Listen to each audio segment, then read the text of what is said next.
with Mao Harada. So, as you can see on the screen, and as just mentioned previously, we have a very, very fun team. But looking at Mao's achievements for the moment, World Top 128, World Cup VGC Top 4. So here we are trying to go for it again. World's Top 4 and Japan National Top 32. So a very, very esteemed player within the VGC workings, really. A really, really interesting team. One thing that I'd like to hear your thoughts on, Matt, is the Ursaluna with Leftovers. A really, really interesting Pokemon with Terra Electric.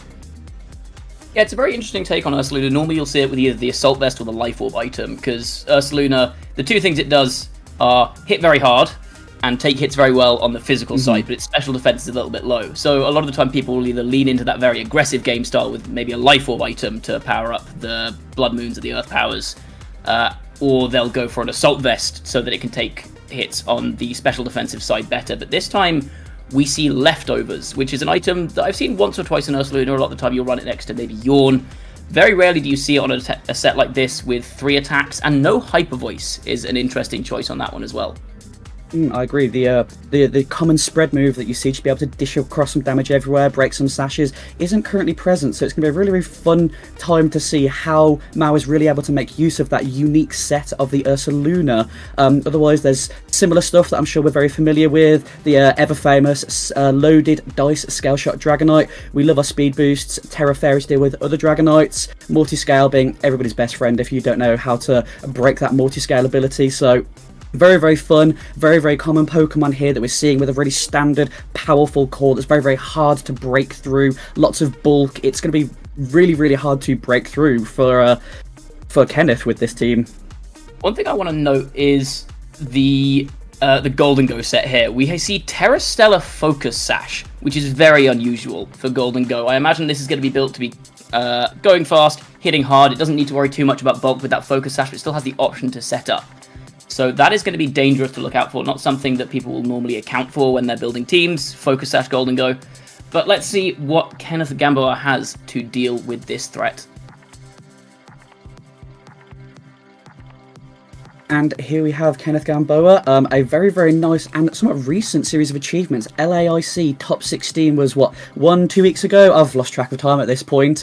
Very, very strong performance very, very recently. Gdansk Regionals performing at 6-3. Cancun Special Top 4 back in 2019. And then 2017 Cancun Special Champion. So a long-standing Pokemon player with a lot of good achievements to be reckoned with. Taking a look at the team, we have everybody's favourite or least favourite Pokemon, Sneasler, running the Psychic Seed and Unburden. Nothing's going to be outspeeding that. And as you were mentioning previously, we do have an Ursaluna on this team, but with a slightly different build. The Life Orb, Hyper Voice, Blood Moon kind of build. So it's going to be quite interesting to see which Ursaluna is able to take the other one out. Yeah, it's interesting here. These two teams have 3 Pokemon overlapping with the Dragonite, the Electabuzz, and the Ursaluna. Obviously, the Ursalunas are built very differently. But if you look at the other 3 Pokemon on the team, the DD Male here, Sneasler, and Talonflame versus Rillaboom, Incineroar, and Golden Go, it feels like Kenneth's team is built a lot more offensively, whereas, as you pointed out, Mao's team is a lot more bulky. It's going to be positioning itself to be quite difficult to break, with the Incineroar being able to intimidate the Sneasler and the Dragonite. Indeedee, with only that Psychic move to attack with, can't really hit it for any big damage. Rillaboom as well can threaten Indeedee with changing the terrain, hitting it with priority moves to break its Focus Sash or get a KO. So it's going to be an interesting positional game here. I think Kenneth is going to be trying to go on the offensive, whereas Mao is going to be maybe trying to weather an early onslaught and position so that he can take the game a bit later on. He wants to maybe extend the game a bit more. I can absolutely see that. It's going to be really, really interesting. So Matt, if you're happy to, let's jump in and have a look at game 1. I cannot wait. Wonderful. So we do see the leads coming out, and just to note that this is a game from the perspective of Mao Harada, leading the Incineroar and Golden Go, that fun-looking Focus Sash and Citrus Berry Incineroar versus the Electabuzz and the Ursaluna. So I believe we've got quite a safe kind of lead. Fake Out Pressure is immediately available, and the chance to get that nasty plot off on that Golden Go is going to be really, really threatening for Kenneth's team. Absolutely, there's the threat of that nasty plot there with the Fake Out on Electabuzz. Mao does need to be a little bit wary of a Terra Ghost on... no, apologies, it's Terra Dragon on Kenneth's side, so no way to get around that Fake Out. So maybe a free nasty plot here with that Focus Sash. Again, this Ursaluna cannot one-hit KO this Golden Go with a super effective Earth Power. So depending on the speed on Kenneth's Electabuzz, this might be a very good opportunity to nasty plot, but instead we see a switch. And what is going to be brought out, we see from the player's side, we're going to see the Rillaboom coming out, immediately setting that grassy terrain. Always going to be good to keep some recovery on your side of the field, especially if you've got Pokemon that potentially don't want to take some hits. Golden Go locking into the Protect, going for a safe initial turn, scouting out exactly what Kenneth is going to be thinking. Again, the very, very powerful, aggressive team from Kenneth is going to be really, really important to lock down and understand what the game plan is. The Electro Web coming out, slowing down just the Rillaboom, as the Golden Go did in fact get a Protect off, and the Earth Power hitting the Rillaboom slot. Perfect read from Mao there, able to take that hit really, really well. The Rillaboom having the Assault Vest to really mitigate any damage dealt by the Ursaluna from that Earth Power, so really safe play from Mao in turn 1 there. Yeah, Mao getting the fake out pressure back on the field with that Rillaboom, and also covering for a potential DD switch from Kenneth if maybe wanted to block a fake out. But the downside here is now with Rillaboom on the field, Kenneth can switch into Indeedee, block that fake out if he wants to. And as we saw Kenneth going for that Electro Web with Electabuzz, so maybe this Electabuzz could be built to be faster than a Golden Go, for example. And if that is the case, then Electro Web and Earth Power will be able to pick up the KO onto that Golden Go. So it still comes down this turn to if Mao can make the correct call on whether or not an Indeedee comes in. Do you go for the fake out? Do you think that the Indeedee is going to switch in? Do you go for maybe a Wood Hammer with the Rillaboom to try and catch that? But instead, we see no switches. We just see the Terra Stella from this Golden Go. Now, Terra Stella is not a Terra type that you actually see particularly commonly. People really, really like to opt for a defensive type Terra when you've got a bulkier Pokemon that you want to hit nasty plot with. Really, really trying to make sure that your Pokemon does live. Grassy Glide hitting into the Ursaluna, dealing a very, very significant amount of damage. The Electro Web is coming out and actually does miss on the Golden Go, if I read that right. That is so unfortunate. We saw the Electabuzz there is actually faster than the Golden Go. Kenneth has built that Electabuzz to be very quick. I imagine this Golden Go has a lot of speed investment because of that Focus Sash item, but the Electro Web misses. I imagine that was an Earth Power that would have been going into the Golden Go, and instead of KOing the Golden Go, we instead have Kenneth losing that Ursaluna. Golden Go still has the Focus Sash intact. That is a really unfortunate turn for Kenneth. That 95% accurate Electro Web letting him down on that occasion. I believe it's potentially could be a case of the caster's curse there, Matt. Talking about Electro Web and how important it would be to kind of get that kind of move off into that Golden Go now puts Kenneth in a really awkward position whereby they would have been able to potentially take out that Golden Go, which is such a prevalent threat to this team, dealing such raw amounts of damage to pretty much everything on the board, even if it doesn't hit very effectively. So we're going to have to see how Kenneth is able to adapt to this unfortunate Electro Web miss, whilst Mao is obviously going to have to then further adjust and go, right, I've lost a little bit of stats from using that Make It Rain on the board. Yes, it took out a big threat, but now I'm at a slight deficit of attack when I won't be able to deal with a Pokemon like Sneasler as easily. And also, I think we've got to consider what Kenneth still has available, because if it is the Indeedee in the back end, if Kenneth wants to try and deal with this Rillaboom's terrain, then with Indeedee, Electabuzz, and Sneasler, you can't really hit Golden Go that hard unless you want to go for maybe a Pterodot Throat Chop, but with the Incineroar Intimidate coming out, that's going to be very difficult. So at this point, even though this Golden Go is built for offense, at this point it's going to be very difficult, I think, for Kenneth to break. Absolutely, and that's really the kind of key idea behind how I believe Mao wants to be playing. It's very defensive, very slow. Kenneth, they're going to have to wear out all of their resources to try and break through Mao, whilst Mao is able to take their time, really, really assess how they can best approach this. And as you mentioned previously, positioning perfectly to then be able to just take those crucial KOs. It doesn't have to be a quick endeavour with this kind of team. It can be very slow, very outlasting. Noting things like Sneasler having used close combat there, reducing its own stats a little bit, so that puts it in more of a dangerous position. It's a very, very calculated type team. We may see lots of rotations, but it's so well practiced that it's going to be really, really interesting to see how Kenneth is going to be properly able to break through such a rotating team from Mao. Yeah, it's going to be tricky at this point with that Intimidate pressure. We've also still got the Terra on Kenneth's side, though, so maybe he can make something work with that if he wants to go for a Terra Dark to break the Golden Go as it comes in with a Throat Chop. Kenneth may have to try and make some big aggressive reads now to try and pull this back, because I think trying to play safe just means you're going to play into Mao's hands. That's absolutely, could not say it better myself. It's the kind of thing that you need to be able to do with such a hyper-offensive team. You need to put pressure on and capitalise on taking away momentum from your opponents. Electabuzz going in for a protect. Very, very safe. I believe that might have been a close combat going into the slot, which Golden Go rotated into. Was that? Yeah, that was a close combat or a Diaclaw. Golden Go is immune to both of them, making it Very a famously true. very good check to Sneasler. We do see the Electroweb hit the Golden Go this time, but a little bit too little and a lot too late for Kenneth here. The Focus Sash is broken, though, which could be very important going forward. But with this grassy terrain, there is a chance that maybe this Focus Sash could get back up on Golden Go's side. Absolutely. Again, the game of playing slow, making use of protects and switching out so that Golden Go can regenerate its focus sashes. It is very heavily threatened by Sneasler's Throat Chop. Sneasler did adapt to have Throat Chops, and I believe Pterodot to A, resist Psy Spam type moves, but B, to be able to deal with Pokemon such as Golden Go, force them to have Terrors, which you'd see like Dragon types and other types of builds. So the Sneasler, though slightly, potentially damaging itself by using close combat, is able to deal with that Golden Go really, really well. So we see it rotating out, ensuring that it's not going to take any major damage from attacks coming out after it's used close combat previously, with a stat drop. Indeedee finally hitting the board, so there's no priority moves happening whatsoever here. Well, no priority moves for now until this Rillaboom comes back in. We'll see what this Golden Go's gone for, but as we said, given that it's the Indeedee in the back end, as we identified earlier, that does mean that the Sneasler is the only way to really hit this Golden Go for any damage. We see the Electroweb now coming out from Electabuzz. A big call from Mao saying, I don't think he's going to Throat Chop me, so I don't need to click Follow Me. And here comes the Make It Rain. Indeedee hangs on just barely, but at that -1 speed, it's not too threatening. It's going to go down to any hit now. And I think once that Indeedee goes down and Sneasler comes onto the field and can't switch out, you're now free if you're Mao to start maybe cycling Intimidates. Kenneth loses the ability to reset that terrain, so he can't block any more priority moves once Rillaboom comes back in to set the grassy terrain up. So one more KO, I think, from Mao's side, and this is going to start getting very, very difficult for Kenneth.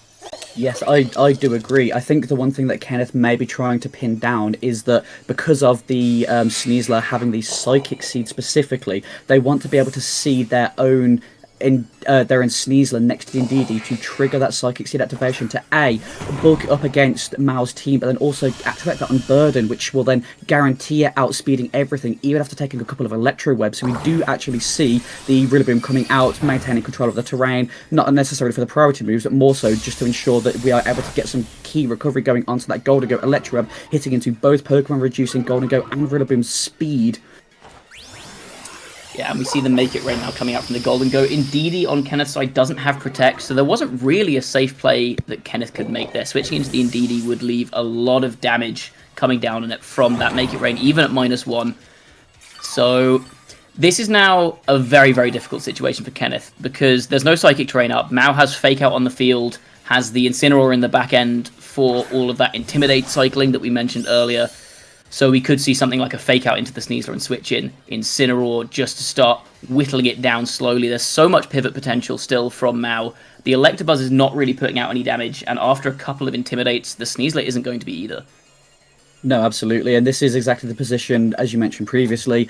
Kenneth is going to need to start getting some aggressive reads if they do want to be able to take this game back, understanding that there is a potential Incineroar switch in, as you mentioned, to just reduce the damage output of this Sneasler. You know, if you're able to read these kind of things correctly, make the correct calls, and be able to take out some of these rotating Pokemon, which are that Incineroar and Rillaboom, then you're going to be in a much better position. And as you said, Incineroar comes in, an absolute giant-looking Pokemon by the looks of the board. Fake Out hitting into the Sneasler. We're getting no attacks into anything on that side of the board, leaving just Electabuzz to do its best with an Electroweb, hitting both Pokemon once again, reducing speed on Incin and Rillaboom. But we still have that Fake Out pressure available from the Incineroar at this point. It's just a constant cycle, revolving door of Intimidates and Fake Outs. It's such a slow type game plan for Mao to be playing, but Kenneth isn't quite able to get the momentum that they need to capitalise on their really aggressive team. Yeah, it's looking very difficult now, and I think, as you mentioned, this Incineroar looks very large, the Rillaboom looks very large. Very cinematic there, showing how much Kenneth is up against with his two significantly smaller Pokemon. Really David versus Goliath at this point, but again, we see the Fake Out I think we saw come out into the Sneasler. Electabuzz switching in is completely safe. The Electabuzz from Kenneth's side not able to do any damage. We see the double protect here just to stop any Fake Out chip, but again, Mao is free.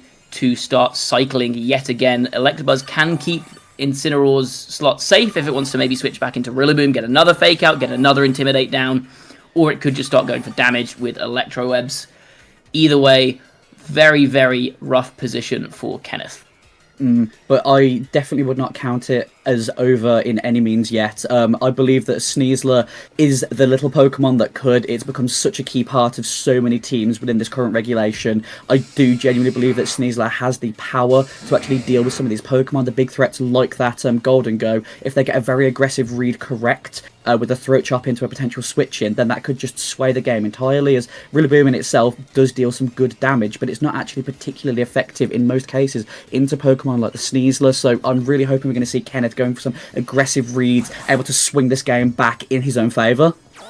The other option that Kenneth has here is just to say, okay, I'm going to click the Diaclaw button and I'm going to hope it works. Because when there's a Diaclaw, there's always a chance maybe you get a good sleep on something, but this Electabuzz going for the follow me here to take the close combat, knowing that if Diaclaw comes out, it can't get paralyzed because of its electric typing, it cannot get put to sleep because of that Vital Spirit ability. So the only bad outcome there would be Poison, which isn't too bad for it. Mao electing to play around the potential of that Diaclaw win condition.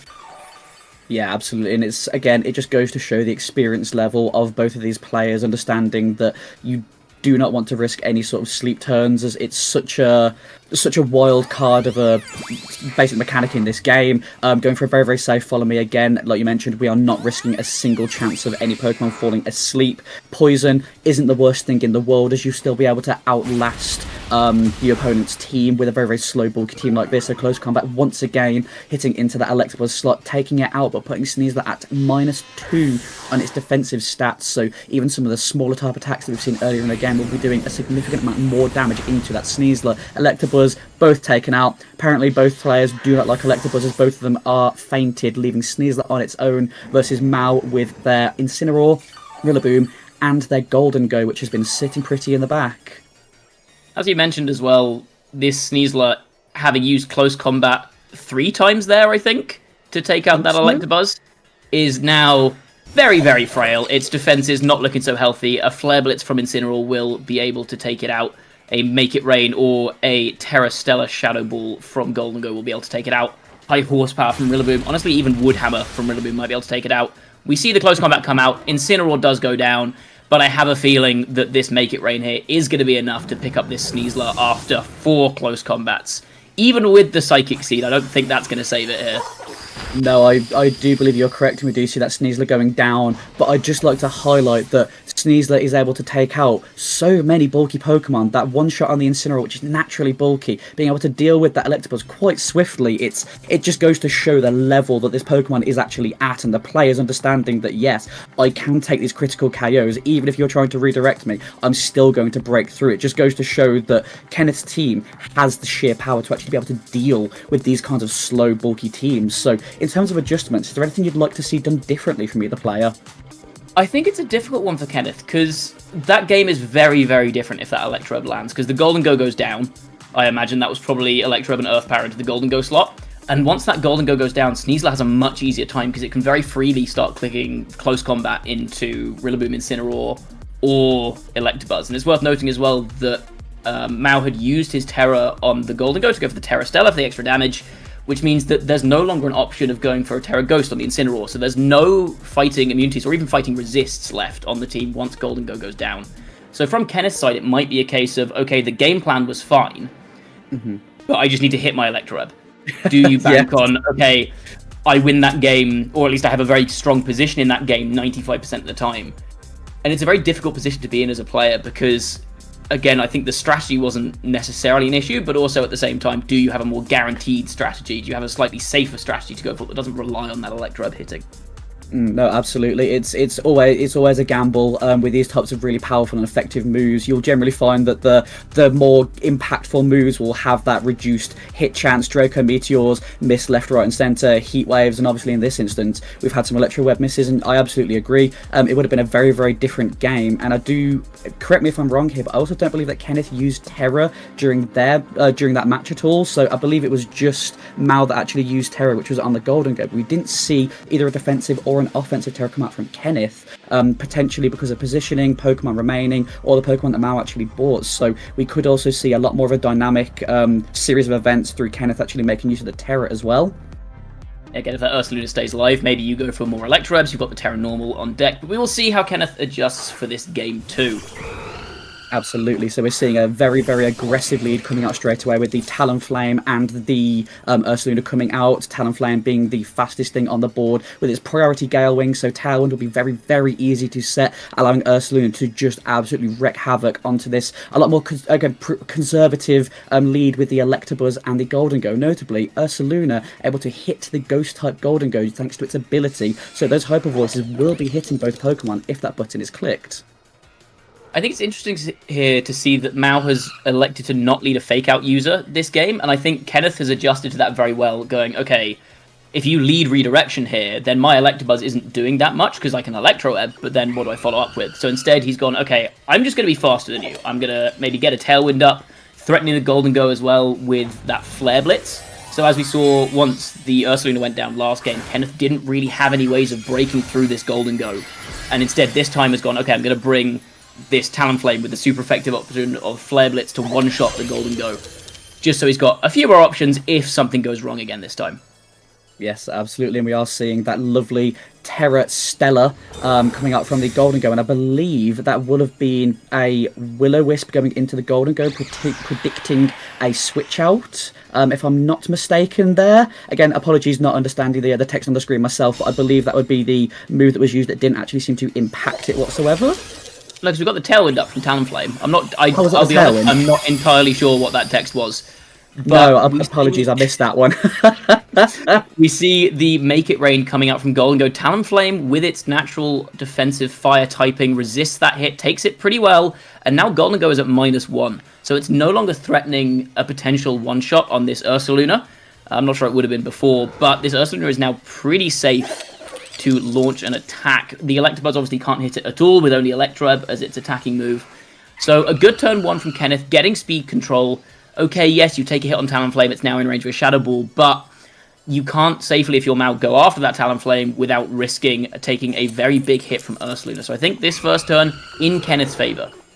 Yes, I agree entirely, and Ursaluna, just being the absolute powerhouse that it is, doesn't even need to threaten super effective damage onto any of Mao's team. The fact that it's the Life Orb variant with such heavy hitting moves like Blood Moon, it threatens everything on the board, not particularly caring about whether it's resisted Ghost type or anything. So we're seeing the adjustment of the Rillaboom switching in and the Protector onto the Golden Go, scouting out what Kenneth is really trying to do, but also importantly, we are trying to stall out these Tailwind turns as this speed control that That's a huge Brave Bird from the Talonflame saying, I don't think your Electabuzz switches in here. I don't think you want to keep two ground-type weaknesses on the field. I'm going to call that switch, and he gets it correct. Kenneth catching Rillaboom with the Brave Bird and getting the one-hit KO. That's one piece down from Mao. And as we were saying in the previous game, the ability to position from Mao, the ability to switch around, cycle fake-outs, was one of the biggest factors that he had in the end game of that match. And so in a matchup like this where it's very aggressive versus very defensive, getting that early KO on either side, reducing the switching options, is huge. So that is a massive turn from Kenneth, a really strong read to take out the Rillaboom, and the icing on the cake, the recoil damage doesn't even take out the Talonflame, so it's still here to launch off a big Flare Blitz potentially into this Golden Go. Yes, and this is exactly what I was hoping that I'd be seeing during Game 1. The very, very hyper-offensive team from Kenneth, able to just absolutely ruin Mao's kind of safer, slower game plan, taking critical KOs, and very, very importantly, removing half of this revolving door of fake-outs and switching with the Incineroar and Rillaboom combination. So yes, Mao does have fake-out, but then Incineroar needs to leave and come back in before there's more fake-out pressure here. So again, we're really, really leaning into the fact that Kenneth's team takes early KOs and throws throws off Mao's momentum whilst capitalizing on their own momentum and just able to go, dealing insane amounts of damage in such rapid succession that potentially Mao's team might not be able to keep up in terms of recovery. I think worth noting as well, with the terrestrialization used, all 3 Pokemon left on Mao's side are weak to this ground-type Earth power from Ursaluna, and if there is an Indeedee in the back, which it seems like there might not be, that could have been an opportunity to block that fake out from Mao. But instead, we don't see a switch. We just see the Flare Blitz coming out from Golden-Go. Talonflame going to go down to that recoil. But now, what does this Ursaluna take from a potential Make It Rain? Or do we see maybe a nasty plot from this Golden-Go? We are in fact seeing the Make It Rain, so non-Terra Stellar boosted, and I believe at -1 at this stage, still dealing a ridiculous amount of damage to that Ursaluna, both highlighting the special defensive, maybe lack of special defense capabilities from the Ursaluna, but also the sheer damage that Golden-Go is just able to dish out. We're at -1, and Golden-Go is still able to deal, what was that, maybe 60% damage to this Ursaluna. Really highlights the threat that this Pokemon is, but also really shows how important it is for Kenneth to be able to take out this Pokemon so that they can progress their board state and go, okay, I'm going to keep this steamroller going, and I'm just going to get rid of all of your damage options, leaving you with what is known to be the Incineroar and the Electabuzz in the back. I believe if Golden-Go is treated as the priority and removed here, Kenneth is going to have a much easier time knowing that they'll be able to take minimal damage from what's left on Mao's team here.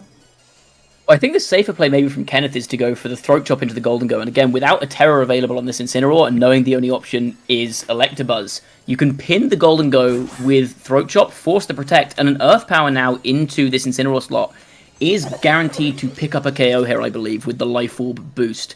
So Mao most likely losing 1 Pokemon this turn, forced maybe to protect on the Golden-Go, but instead we see a switch out from Kenneth, which I'm trying to think. Oh no, hold on. Tailwind was no longer up. Apologies. Tailwind wasn't up anymore, so it wasn't quite as safe. But instead we see a switch into Electabuzz now on Mao's side. I don't know if I like that decision from Kenneth to switch out the Ursaluna, but he does go for the close combat, picks up the Incineroar, and now it's just Electabuzz and Golden-Go versus the world, with this Dragonite now taking the field. I can understand Kenneth's idea behind switching there, in that knowing Golden-Go is faster, and from that range probably would still have a good chance at KOing Ursaluna. And as you mentioned, Ursaluna having that super effective Earth Power into everything remaining on Mao's board, it could be quite important to keep that Pokemon from being fainted. So I understand it, though I agree. Personally, I wouldn't switch, but that's just because I play like a child and I enjoy just clicking buttons. So Kenneth clearly having a lot more thought into their process and going, yes, I'm going to preserve this, bring out the Dragonite. Dragonite's able to maintain speed through using its wonderful Scale Shot move, increasing its own speed, and the loaded dice guaranteeing, I think, 4 shots minimum into the opponents, knowing that we're just going to have to deal some big damage here, chip it down, and then basically just try and clean up the game from there. So we're seeing the Sneasler switching out, and Ursaluna is coming back in now. Feels like Ursaluna may be being used as fodder here, but we see a Protect from Golden-Go. Interesting to note, this Dragonite does have Stomping Tantrum, so it can hit this Electabuzz for safe, super effective damage. We see the Electrode coming out now, breaking the multi-scale, importantly, on the Dragonite, and getting that speed drop. So now, this next Make It Rain from Golden-Go, a big threat, but we see the Scale Shot coming out, hitting this Electabuzz, and that will bring the Dragonite speed back up. The question is, though, is it going to be faster than this Golden-Go? Because if it's not, there is another Make It Rain coming out here that's going to do big damage to both of these Pokemon. Yeah, it's going to be a real, game-deciding turn right here, because there is still options that Mao does have to be able to deal with this. The Make It Rains are a massive threat, and as you noted, multi-scale now being broken means that Dragonite will be taking full damage from a no longer stat-dropped Golden-Go. So there's going to be big damage. Ursaluna will be taken out by that. Dragonite potentially being able to live it, but it can only do so much versus such a kind of bulky leading team. We know that Scale Shot will take out the Electabuzz as well, so it's really interesting to see what these players are going to be doing. Dragonite clicking Protect, wanting to be safe, potentially baiting out the Ursaluna, as you mentioned. It's Cannon Fodder to take this Make It Rain, reducing its stats further, so it guarantees that Dragonite will be living from the next attacks. Yeah, I think that is exactly the play there with the Ursaluna, bringing it in so that it takes the Make It Rain from Golden-Go. Golden-Go now going down to that -1 special attack, really reducing the damage output. And now we see one of the issues with Terra Stella. It's a very risk-reward heavy kind of terastallization. Because once you hit that first Make It Rain, that first Shadow Ball are both going to do very, very big damage. But we don't see any defensive benefits, and now that that first Make It Rain has been used, we now have just a regular -1 Make It Rain without any kind of offensive item on this Golden Go. So I think this is why a lot of players will opt to go for maybe a Terra Steel instead of Terra Stella, because this Golden Go is now going to be really struggling to put out any major damage, and Mao is yet again in a very, very tricky position with just the 2 Pokemon left facing down Kenneth's 3. Yes, absolutely. And Mao obviously can click that ever-loved button of Nasty Plot, but having such a passive turn against Pokemon that threaten so much into their team is going to be really, really risky. So we do actually see Kenneth clicking that Terra button. So as opposed to last game when they didn't, they are bringing out the Terra Dark on the Sneasler, hoping that this Throat Chop, I assume that will be coming out, will be dealing the maximum amount of damage possible, knowing that Electabuzz has followed me. This Electabuzz has to faint if Kenneth is going to have a chance at taking out the Sneasler Golden Go on this turn without taking large amounts of damage and allowing a potential Nasty Plot. So we do see Throat Chop coming out, taking out the Electabuzz, leaving just the Golden Go that could. I hate to be a pessimist, but I feel like this is going to be the Golden Go that couldn't. He may have needed a double critical hit on that turn to make that work. Now the Sneasler just pins it. There's the Stomping Tantrum coming out from Dragonite, and that will be enough to pick up the Golden Go. So, a very well-adjusted game from Kenneth. I think, firstly, the change-up in lead was very interesting, saying, okay, I'm going to go for speed control now instead of trying to go for redirection, because the fake-out was becoming a bit of a nuisance, and Talonflame with the Covert Cloak can ignore that fake-out, which is very, very useful, guaranteed to get a Tailwind up if they want it. And also, I think the Dragonite adjustment was very interesting, because seeing that Mao has used his Terastallization on that Golden Go in Game 1 and again in Game 2, bringing another Pokemon with Ground-type coverage into 3 Ground-weak Pokemon that we've seen Mao bring both times now with the Incineroar, the Golden Go, and the Electabuzz. And again, not using a defensive Terra, instead going for that Stellar Terastallization in both games. The extra Ground-type pressure is really, really valuable, I think. It's also another way of punishing Fake Out, because Stomping Tantrum is doubled in power if the user failed to use a move the previous turn, and that includes if they get hit by Fake Out. So now this Dragonite is also not only threatening that ground-type damage, it's also saying, okay, fake me out. See if I care. You're going to take massive damage next turn if you do, with your 3 ground weaknesses. So I think very well adjusted from Kenneth. And of course, that one big read with the Brave Bird into the Electabuzz slot, calling that Rillaboom switch in, was very, very important. And I wonder if next game we'll maybe see the Indeedee coming back for Kenneth. Because in that situation, if there had been an Indeedee in the back end, if you could block that first fake out, I think that's game over immediately. Absolutely. So let's jump straight into the Game 3. We're seeing the similar leads, Talonflame and Ursaluna. If it ain't broke, don't fix it. But we're seeing the adjustment from Mao here with the Electabuzz and Dragonite. Mao's Dragonite being slightly different to Kenneth's Dragonite, as we saw in the team previews, in that Mao's Dragonite is the Extreme Speed, Scale Shot, Protector and Haze, whilst Kenneth's is the one with Stomping Tantrum, obviously helping to capitalise on that ground-type weakness here. So we're seeing a very, very different adjustment, a very different lead, a slightly more aggressive lead, able to deal some damage a bit quicker, and noting that there is the multi-scale that needs to be broken before Ursula will be able to try and take a one-shot KO onto this Dragonite. So a very, very nice adjustment, I believe, with a combination of that Electro Web and Scale Shot being able to really, really manipulate the speed a lot more, and not allowing Kenneth to be able to get away with so much speed control in that Talonflame with the Tailwind there. Yeah, Scale Shot is a lot more threatening into this Talonflame, but it's worth noting that Ursaluna, as we pointed out earlier, with this very, very high physical defense, this Dragonite is not threatening the Ursaluna nearly as much. And so I think the Ursaluna is going to be able to put down some big threat onto the opponent's team. Mao is going to struggle maybe to deal with this, especially if it goes for maybe an Earth Power this turn, just to knock out the Electabuzz. Now, there's something very, very important there, which we just saw. So the Electabuzz clicking Follow Me is really, really important, as actually the Talonflame did not opt to go for a Tailwind. It went for the Will-O-Wisp, which had moved into the Electabuzz. So now the Electabuzz is burned, which doesn't really matter because it's a special attacker. That was obviously going to be going into that Dragonite to cripple its physical attack output. So Kenneth now, by not clicking Tailwind, has lost a lot of speed control for this Ursaluna to be able to really, really deal some massive amounts of damage. Talonflame going down turn 1 is very, very scary, and it's going to lead to a very different game to what we saw previously. That speed control and that Tailwind was so vital for Kenneth to be able to say, yes, I can deal big damage and I am going to be attacking first. So losing that excuse me, sorry, losing the Talonflame this early is really, really important for Mao to have picked up. Yeah, I think that was a very positive turn for Mao as well, getting the 5-hit scale shot on the Talonflame to get the KO, and as you said, no Tailwind going up from Kenneth, which could be a little bit difficult for him now to navigate in this game going forwards, but maybe he decides, okay, I don't think I'm going to need the Tailwind, I've got Sneasler. If there's Indeedee in the back end again, then we've got the Unburden on Sneasler, so we can outspeed everything anyway. But I think the Will-O-Wisp maybe was a very committal play, given that the Follow Me was on the field. Maybe he was trying to read another switch from this Electabuzz, maybe thinking the Electabuzz was going to be scared of a potential Earth Power, maybe the Rillaboom would come in again next time. But instead, we see a burn into a Pokemon that doesn't really care about being burned, and the Hyper Voice doing decent damage, but no KOs from Kenneth this turn. No, and we're seeing that both players now having this very, very sharp turn adjustment. Everybody's clicking Protect. It's Protect Party over here. If we see Ursaluna clicking as well, that would be a great time. I believe it's using an attack, probably Earth Power into that Electabuzz slot there. Not quite a Protect Party, unfortunately. No, it was a Hyper Voice hitting both Protects there. So a very, very passive turn again from Mao.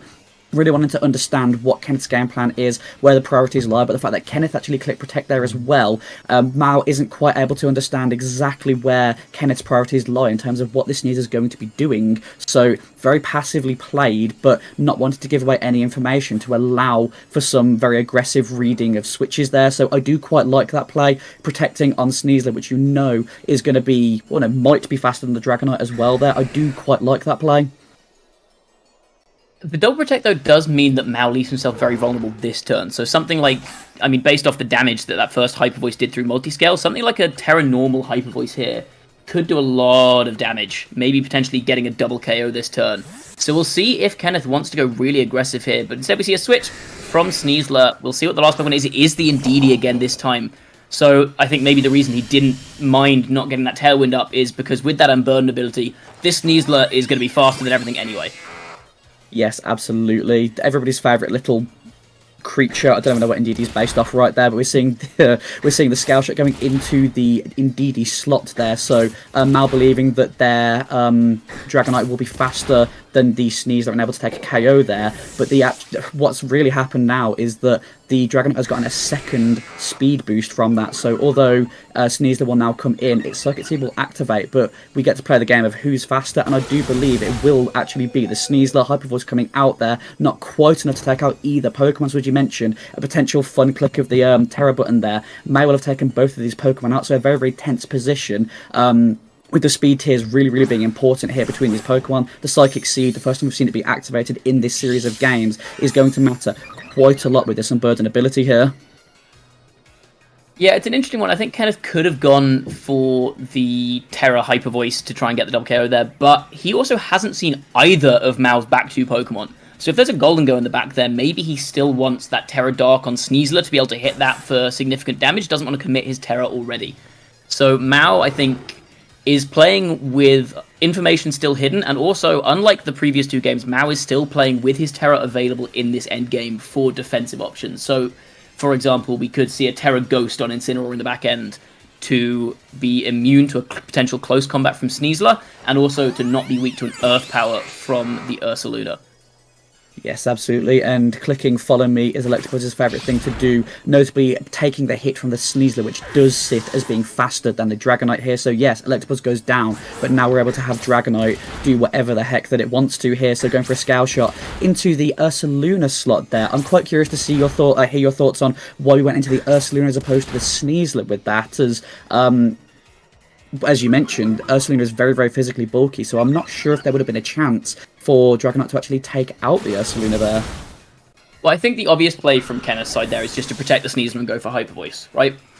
So I think Mao was trying to punish that a little bit harder by going for the Scale Shot into the Ursaluna, and I think that's not necessarily a bad option to go for, because Incineroar and Rillaboom are still exerting a good amount of offensive pressure onto this Sneasler. Rillaboom with high horsepower, and Incineroar with Flare Blitz, whereas, as we mentioned, both of these Pokemon are physical attackers into the very bulky physical side of Ursaluna, whereas now it's maybe in range of a Grassy Glide if it doesn't go for a Terastallization, but if Kenneth does commit to a Terastallization on that slot, then suddenly you've wasted your Terastallization if maybe a Woodhammer comes out from Mao.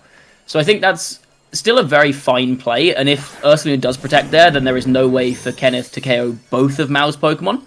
So I think it's a good safe coverall play. Yes, you maybe could have picked up a KO on the Sneasler, but now there's still a lot of offensive pressure on the Sneasler anyway, and the Ursaluna is in a much, much weaker spot, especially with the Life Orb slowly whittling away at its own health. Yes, absolutely here, and we're seeing that tiny little Sneasler still able to output absolutely immense amounts of damage, and both Pokemon are now susceptible to Fake Outs, as Incineroar and Rillaboom both entering the board this turn. They both can click Fake Out into any of Kenneth's Pokemon here, so Kenneth is either going to have to get some insane reads or go for some very safe protects to ensure that that is stalled out, and we're seeing it from the Sneasler, we're seeing it from the Ursaluna. Once again, protect party, my favourite thing in the world, safe play, understanding your opponent's priorities and what they're wanting to be doing, Fake Outs hitting, and we're going to be seeing if there are Grassy Glides or Wood Hammers or any sort of attacks going out. You need to understand where your opponent's priorities are. Kenneth has been very good at being able to maintain their own momentum in a game while still playing very safely and not allowing careless mistakes, careless reads to kind of take them down. So we are now in a position whereby every Pokemon is able to use its normal moves, but that Rillaboom having that Grassy Glide is going to be really scary as the Ursaluna from this range. Give me your thoughts, but I do believe that Mao will take a KO, so it's a very scary position for Ursaluna to be in at the moment. Well, I think from this position, Kenneth has exactly one play, and that play is gambling. I think the Ursaluna is going to go down to a Grassy Glide if it doesn't Terrastallize. But if it does Terrastallize, it can take a Grassy Glide. So I think the only play Kenneth really has here is to go for the Terra Normal on Ursaluna, Diaclaw into the Rillaboom, hope for a Sleeper or a Paralysis, and just Blood Moon the Incineroar to get around that Terra Ghost. I think that is the play that he has to go for. And we are going to see a Terrastallization coming out here from the Sneasler. That is interesting. That is not what I expected at all. So the question is, are we really hoping and praying, as you mentioned, and going for a double protect on the Ursaluna slot and allowing Sneasler to just go absolutely ham? Because what I'm thinking here, and you may well prove me wrong, egg on my face, and that's kind of funny, Mao is going for the Terra Ghost, as in the previous 2 games, one close combat, non-boosted, has absolutely taken out that Incineroar. Has Kenneth gone for a crazy read here and gone for the Throat Chop, Terra Dark into the Incineroar to ensure that that goes down immediately? We do see the Grassy Glide going out into the Ursaluna, and it does in fact faint to that. We are seeing a Throat Chop. Oh, so that is an insane lead. Not quite enough damage, unfortunately. Oh, okay. So maybe a critical hit was what he was playing for there. I think might have been what he was going for. We do see the Flare Blitz come out, not quite enough to pick up the Sneasler, but with the 2v1 here, and the burn as well for good measure, that is unfortunately going to be it for Kenneth. I don't think any way out of this one unless Mao gets crit by a high horsepower. Gets crit by a Throat Chop and then misses a high horsepower for no reason. And I think this is game over. I do believe that last turn spells the end for Kenneth, unfortunately. We can see that Kenneth was able to get such aggressive reads there. The fact that committing a Terror and reading a Terror was so good. It's almost as though Kenneth had conditioned Mao that, yes, a close combat is coming into your Incineroar, and yes, it does faint in one shot. Reading that was absolutely beautifully executed. You can see how, Kenneth as a player was able to reach such heights as like LAIC top 16, winning some specials in Cancun a few years ago. It just goes to show the experience that Kenneth does actually have. Choosing to protect here, try and stall grassy terrain out so they won't take a priority hit from the Rillaboom, but that chip damage from the burn is going to put a definite timer on that poor tiny little Sneasler. It is a very small Sneasler and a very big Incineroar. But I think, again, the end game there, even if you get that read correct, as we saw with the Intimidate, because Throat Chop is only an 80 base power move compared with the 120 base power of the close combat, you are relying on a critical hit there to try and pick up the Incineroar, which is less likely than, for example, a Diaclaw, Sleep, or Paralysis. Mm-hmm. So I think Kenneth was gambling there, but I think he wasn't gambling with his best odds. As you said, he could have also maybe gone for a double protect onto the Ursaluna to try and catch the Rillaboom going for an attack, but I think his best play there is just to try and live the Grassy Glide with that Terra Normal and just go for the Diaclaw button. Sneasler is infamous in Regulation H because of Diaclaw and because of the amount of randomness that is associated with it, and sometimes you have to identify, that's how I have to win this game, and I've just got to lead into it. Yes, absolutely. So we're seeing Mao once again clicking that Flare Blitz and I believe Grassy Glide into that Sneasler slot. If Kenneth goes for a triple protect here, as I believe they've just had two in a row, it's going to be very, very interesting as I'm wanting to understand how they'll be able to kind of work their way out of this, obviously mitigating the priority Grassy Glide, yes, and able to take out the Incineroar, but then you still leave yourself susceptible to other moves. So the third Protect in a row, unfortunately, does not happen, and the Grassy Glide cleans up that poor Sneasler. Tiny little creature did its absolute best, doing insane amounts of damage. It wasn't quite enough to overpower such a bulky defensive core that Mao had. Very practiced,